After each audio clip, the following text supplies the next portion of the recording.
The October mist clings to the Cumberland Mountains like a burial shroud, dense and impenetrable in the pre-dawn darkness of 1949.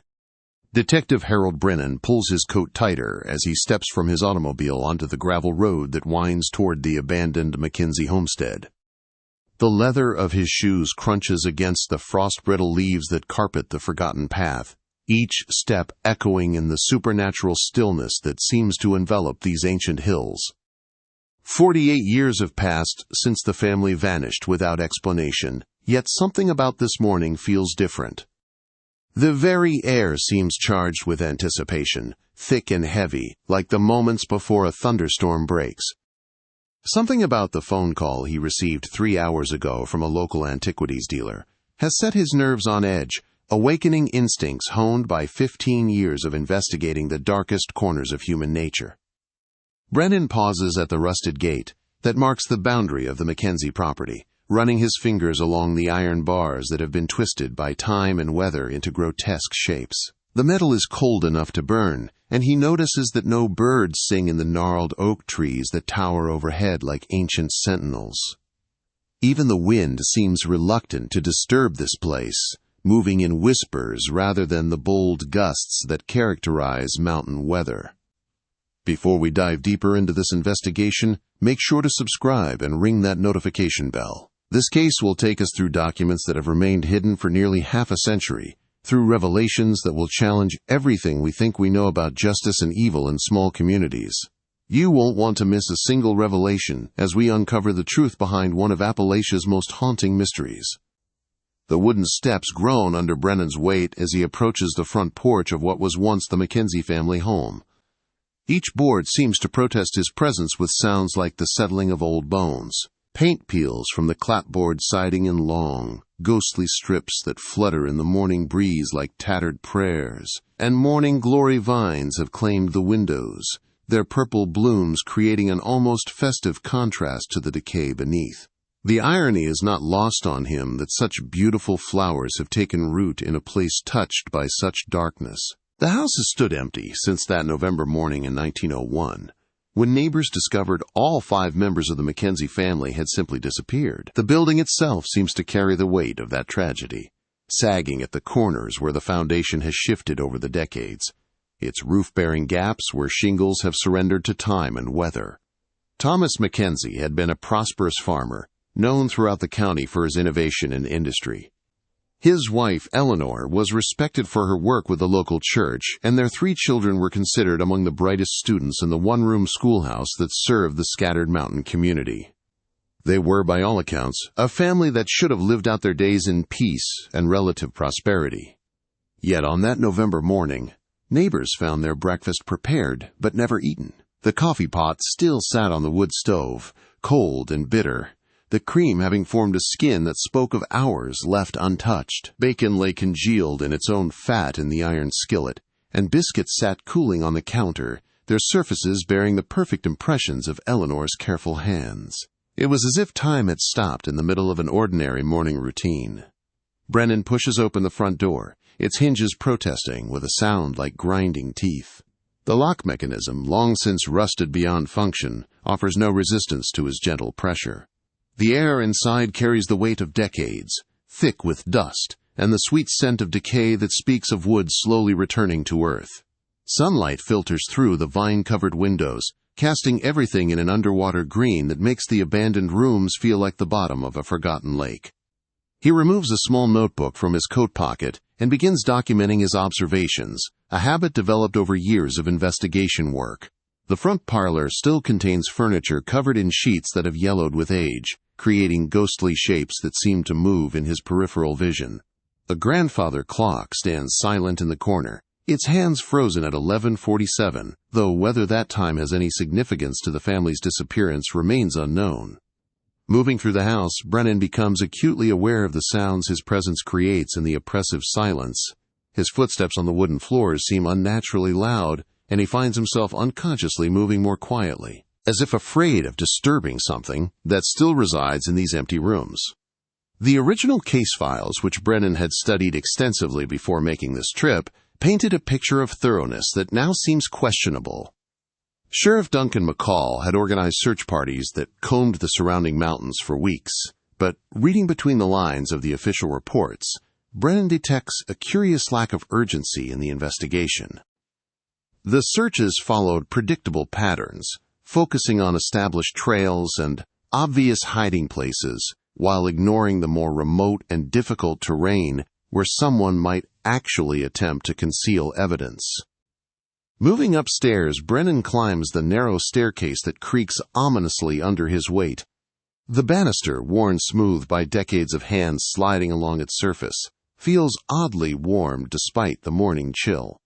At the top of the stairs, a hallway stretches into shadow, punctuated by doorways that gape like empty eye sockets. In the master bedroom, the bed linens lie undisturbed except for the passage of time, their once white fabric now yellowed to the color of old parchment. The impression of two bodies can still be discerned in the sagging mattress, as if Thomas and Eleanor Mackenzie had just risen from sleep. Brennan runs his hand along the edge of the mattress, feeling the springs beneath that have held their shape for nearly 5 decades, a ghostly testament to the couple's final rest. Their clothes remain folded in a cedar chest at the foot of the bed, untouched by moth or decay, thanks to the aromatic wood that still releases its distinctive scent when disturbed. Brennan carefully examines the garments, noting the quality of the fabric and the careful stitching that speaks of prosperity and pride. Eleanor's dresses are arranged with the same meticulous care she had obviously applied to every aspect of her domestic life. The children's rooms tell a similar story of sudden abandonment, but with details that speak more poignantly of interrupted lives. In the smallest bedroom, belonging to 6-year-old Mary Mackenzie, a rag doll sits propped against the pillow, her painted face now faded but still smiling that eternal glassy smile. The doll's dress, handmade from scraps of fabric, shows the loving attention of a mother who took pride in providing for her children's happiness. Books lie open on the nightstand beside the middle child's bed, their pages yellow and brittle with age. Young Henry Mackenzie, age 10, had apparently been reading by candlelight before sleep claimed him on that final night. The book is a collection of adventure stories, open to a tale about explorers in distant lands who face unknown dangers. Brennan cannot help but note the irony that the boy had been reading about fictional perils while real danger approached his own home. In the oldest child's room, 14-year-old James had been preparing for his transition to adulthood. School books sit stacked on a wooden desk, alongside papers covered with mathematical calculations and essay drafts. A fishing rod leans against the wall in the corner, testament to a boy's love of the mountain streams that wind through these hills. Everything speaks of a young man with a future, plans, dreams that would never be realized. Brennan photographs each room meticulously, though he's not entirely sure what he's looking for. The original investigation had been as thorough as 1901 methodologies allowed, yet something had obviously been missed. Something that Samuel Hartley had perhaps known and kept secret for nearly 5 decades. The sound of an automobile engine cuts through the morning stillness, and Brennan returns to the front porch to see Marcus Webb's black sedan navigating the rutted road toward the house. Webb emerges from the vehicle carrying a leather satchel, his face pale and drawn despite the mild morning temperature. "Detective Brennan?" Webb's voice carries a tremor that speaks of sleepless nights. "I'm grateful you agreed to meet me here. After I developed those plates, I knew this wasn't something I could handle alone." They shake hands on the porch, and Brennan notes that Webb's palm is damp with perspiration. The antiquities dealer is a small man in his 50s, with the careful manner of someone who has spent years handling fragile, valuable objects. Today, however, his usual composure seems fractured. "Tell me about Samuel Hartley," Brennan says, settling onto the porch steps despite their questionable structural integrity. "How well did you know him?" Webb opens his satchel and withdraws a manila envelope, handling it as if it contains something volatile. "I'd been buying from Sam for about 10 years. He dealt mostly in items from estate sales, things that families wanted to dispose of quietly. He had a good eye for quality, and he never asked too many questions about provenance. The morning mist begins to lift, revealing the valley below in patches. Ancient oak trees dot the landscape like sentinels, their branches still heavy with the last stubborn leaves of autumn. The Mackenzie property sits on a natural shelf of land, providing a commanding view of the surrounding countryside, while remaining relatively isolated from neighboring farms. Sam never mentioned the Mackenzie family specifically, Webb continues, but he did say that this house had always given him the shivers, said there were nights when he'd see lights moving around inside, even though everyone knew the place had been empty for decades. Brennan accepts this information without comment. In his 15 years as a detective, he's learned that truth often hides in the spaces between folklore and fact. Rural communities tend to preserve their secrets and stories, and those stories usually contain kernels of reality. Webb removes several photographic plates from the envelope, each one carefully wrapped in cloth. The glass plates are approximately 4 by 5 inches, the standard size for serious photography in the early 1900s. Even without development, Brennan can see that the emulsion on each plate appears intact. "I found these in a wooden box at the bottom of Sam's storage unit," Webb explains. "The box was wrapped in oilcloth and sealed with wax. Someone went to considerable trouble to preserve these plates. They move inside the house to escape the increasing morning light."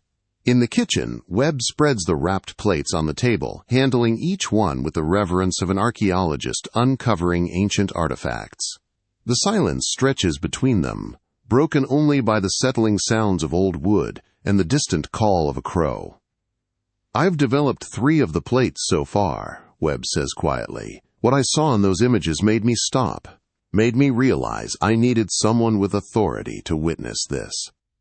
From a separate envelope, he produces 3 black and white photographs, each one printed on heavy paper stock. He places them face down on the table, his hand hovering over them as if reluctant to reveal their contents.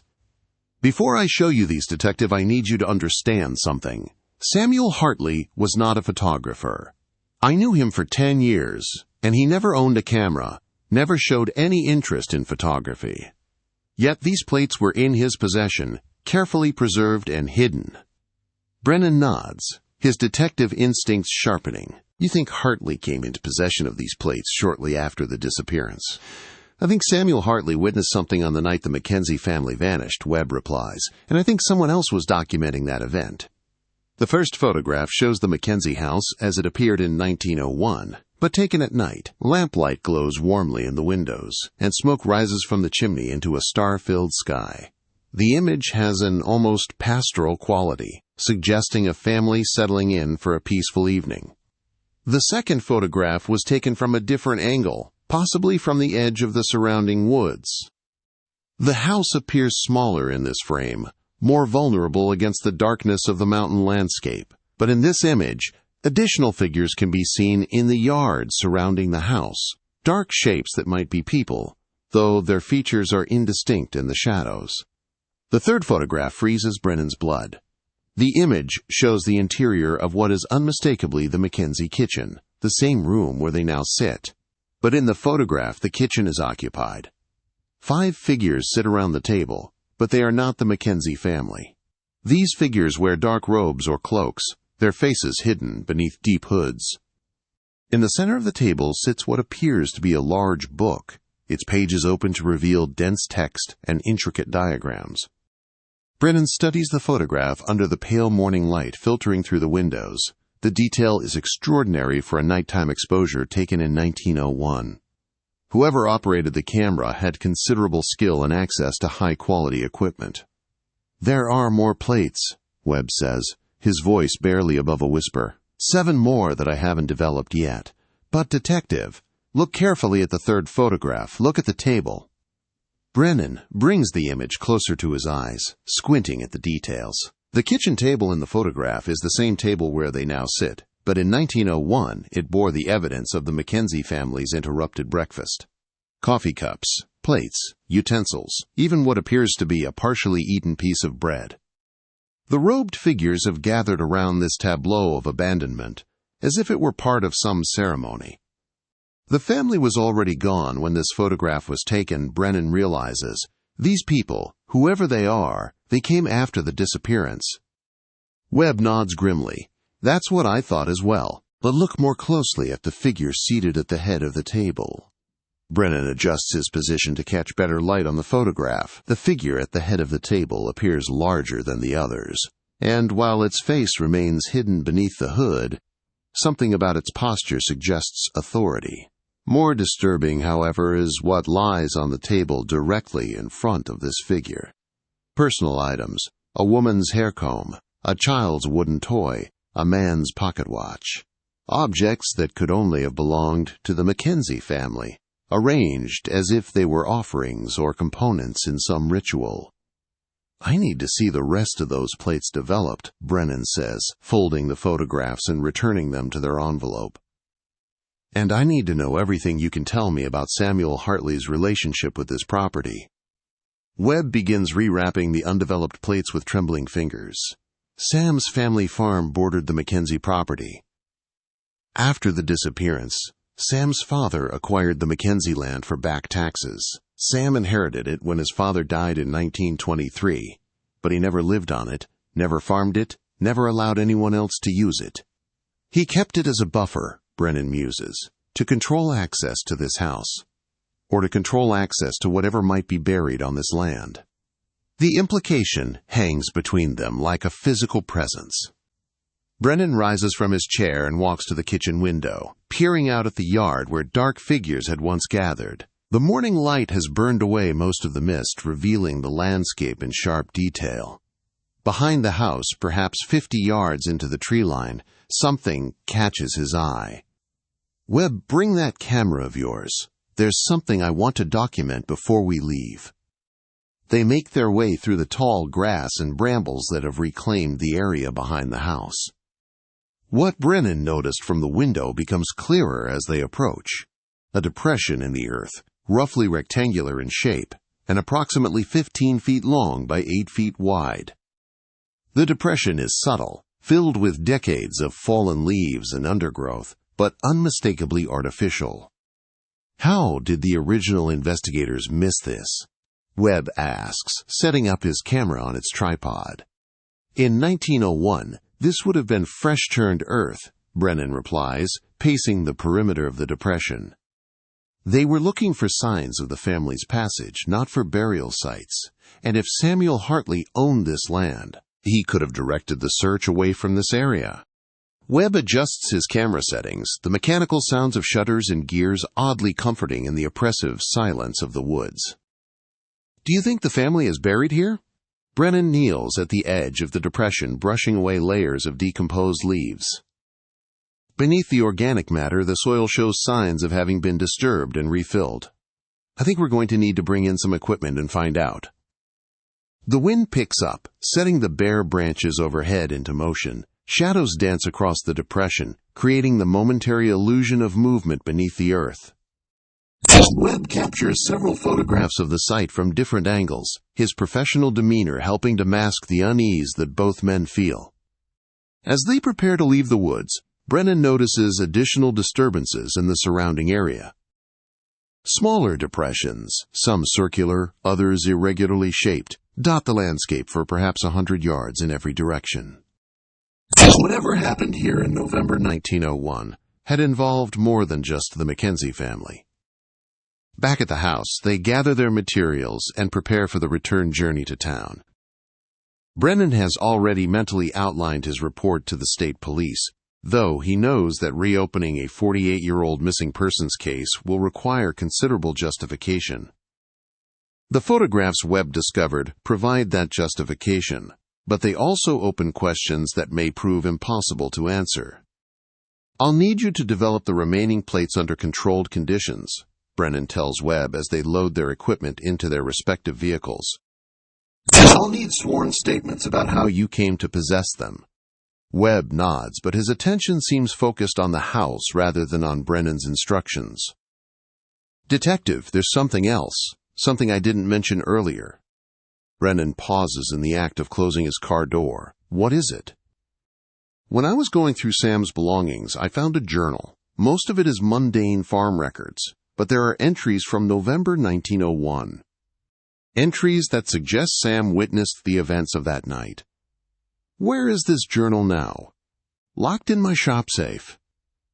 I was afraid to bring it with me today, afraid that if something happened to both of us, the evidence would be lost. Brennan considers this information as he starts his engine. The morning that began with the promise of solving an old mystery has instead revealed layers of complexity that may take months to unravel. The photographs suggest ritualistic activity, the depressions in the woods suggest multiple burials, and now a contemporary journal may provide eyewitness testimony to events that have remained hidden for nearly half a century. As they drive away from the Mackenzie homestead, Brennan finds himself glancing repeatedly in his rearview mirror. The house recedes into the mountain landscape, but something about its empty windows suggests observation, as if whatever secrets it holds are watching their departure with interest. The development of the remaining photographic plates takes place 3 days later in the basement darkroom of Webb's antique shop. Brennan watches as each image slowly emerges in the developer's solution, ghostly at first, then gaining definition and contrast. What they reveal challenges everything he thought he understood about the Mackenzie disappearance.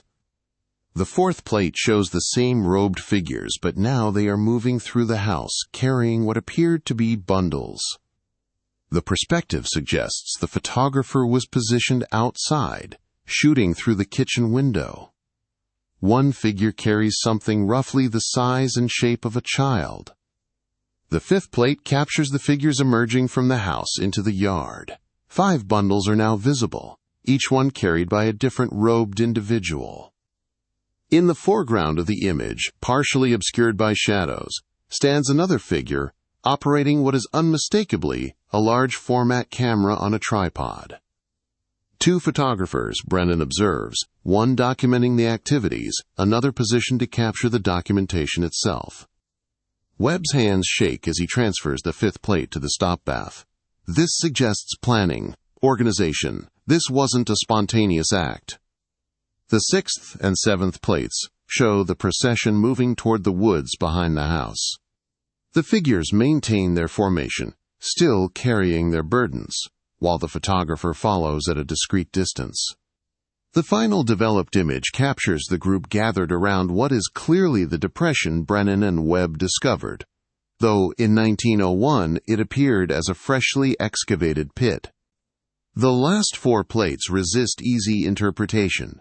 2 show the interior of what might be a barn or large outbuilding, with the robed figures arranged in a circle around objects that remain unclear due to shadows and the limitations of the photographic technology. The final 2 plates appear to be damaged, showing only partial images and strange distortions that could be the result of chemical degradation or improper exposure.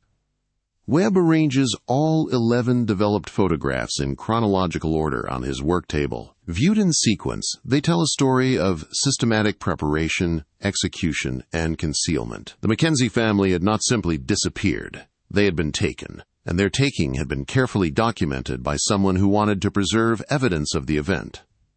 The question now, Brennan says, studying the sequence, is why someone would want to document what appears to be multiple murders, and why Samuel Hartley would have preserved this evidence for 48 years without bringing it to the authorities. Webb produces Samuel Hartley's journal from his shop safe, a leather-bound ledger with pages yellowed by age and edges worn smooth by decades of handling. The cover bears the embossed initials SH in gold lettering that has faded to a dull bronze. The journal appears to have been expensive when new, suggesting that Samuel Hartley was a man of some means and education, not the simple farmer that local history had painted him to be.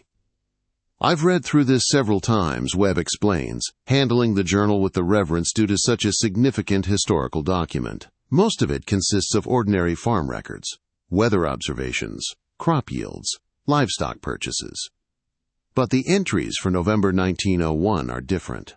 The handwriting becomes more urgent, more personal, and the content suggests that Sam was witness to events that haunted him for the rest of his life. The entries for November 1901 are written in a careful, educated hand that contrasts sharply with the rough farm records that make up most of the journal's contents. Brennan notes that the ink used for these particular entries appears different as well, darker and more permanent, as if Hartley had recognized the importance of these particular records and wanted to ensure their preservation. November 12, 1901. Strange visitors have been coming to the valley, people I do not recognize but who seem to know the old stories, the old ways that grandfather spoke of before he passed. They ask questions about the Mackenzie family, about the land behind their house, about things that should remain buried with the past. I have told them nothing, but I fear they will find other sources for the information they seek. November 13, 1901. Saw lights moving through the woods last night, lanterns or torches carried by people who move with purpose through terrain that should be unfamiliar to outsiders. The lights gathered behind the Mackenzie house and remained there for several hours before dispersing. I should have investigated, should have done something, but grandfather's warnings about meddling in such affairs stayed my hand. November 14, 1901. They came to me again today, asking about the old traditions, about what my grandfather told me before he passed. I told them the same thing I always tell them, that such things are better left buried. But they persist, and I fear their persistence will lead to tragedy. There is something in their eyes, a hunger that speaks of obsession rather than mere curiosity.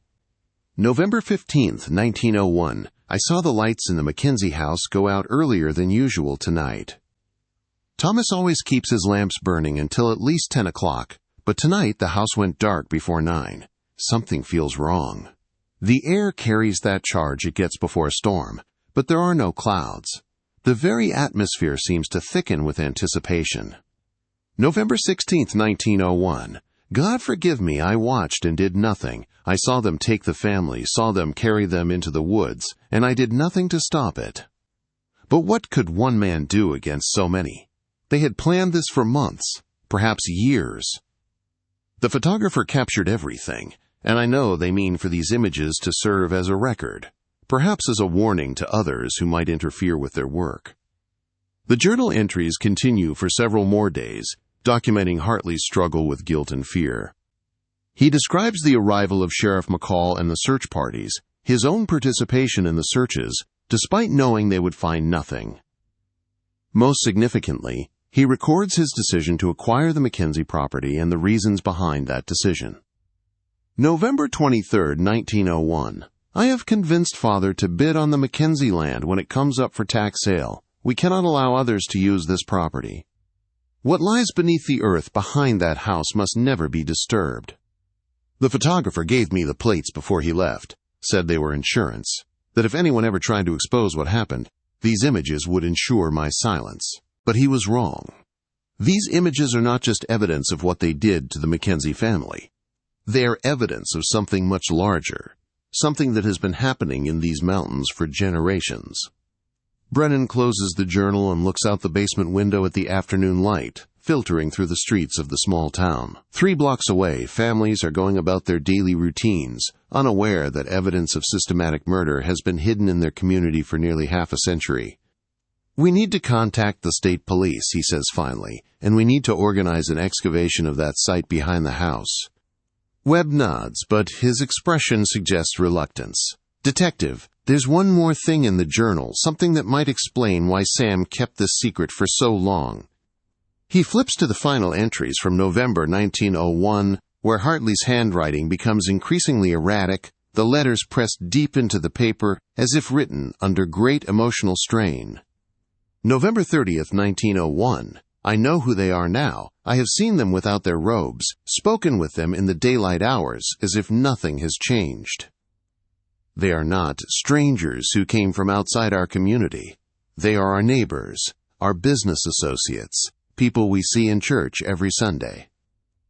The photographer was Dr. Morrison, who delivered 2 of my children. The leader was Judge Whitfield, who has presided over our county court for 15 years. They walk among us as respectable citizens, but they serve something older and darker than the law. The implications settle over both men like a physical weight. If Hartley's identification of the perpetrators is accurate, then the Mackenzie family was murdered by the very people who would have been responsible for investigating their disappearance. The corruption ran not just through the criminal act itself, but through every level of the subsequent cover-up. This explains why the original investigation found nothing, quote, Brennan realizes. The people conducting the investigation were the same people who committed the crime. Webb carefully returns the journal to its protective wrapping, and it explains why Sam felt he couldn't bring this evidence forward. Who would he report it to? The judge? The doctor? The sheriff, who might have been involved as well? The basement darkroom feels suddenly oppressive, its red-lit shadows reminiscent of the dark figures in the photographs. Brennan gathers the images and heads for the stairs, desperate for natural light and fresh air. Outside, the ordinary sounds of traffic and conversation provide reassurance that the world continues to function according to rational principles. But as they load the evidence into Brennan's vehicle for transport to the state police headquarters, both men understand that they are carrying more than just photographs and a journal. They are carrying the revelation that evil can wear the mask of respectability, that justice can be subverted by those sworn to uphold it, and that sometimes the most dangerous criminals are those who have been entrusted with power. The excavation begins 5 days later, conducted by a team of state police investigators and forensic specialists brought in from the regional headquarters. The equipment arrives on flatbed trucks that struggle to navigate the narrow mountain roads, their diesel engines growling in protest as they climb the steep grades that lead to the Mackenzie property. Brennan watches from the edge of the woods as the mechanical equipment carefully removes layers of soil and debris from the depression behind the house. The excavation proceeds slowly, with each layer of earth photographed and catalogued before removal. The soil tells a story of deliberate concealment, with alternating layers of native earth and imported clay that would have helped prevent natural settling and subsidence. Dr. Helen Morrison, the forensic anthropologist leading the excavation, works with the methodical precision of someone who has learned to read the stories that bones tell. Her team uses brushes and small tools to carefully expose each discovery, treating the site with the reverence due to a crime scene that has been preserved by time and circumstance.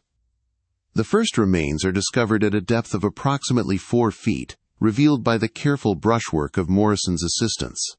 Adult human bones, but not scattered randomly, as would be expected from hasty burial.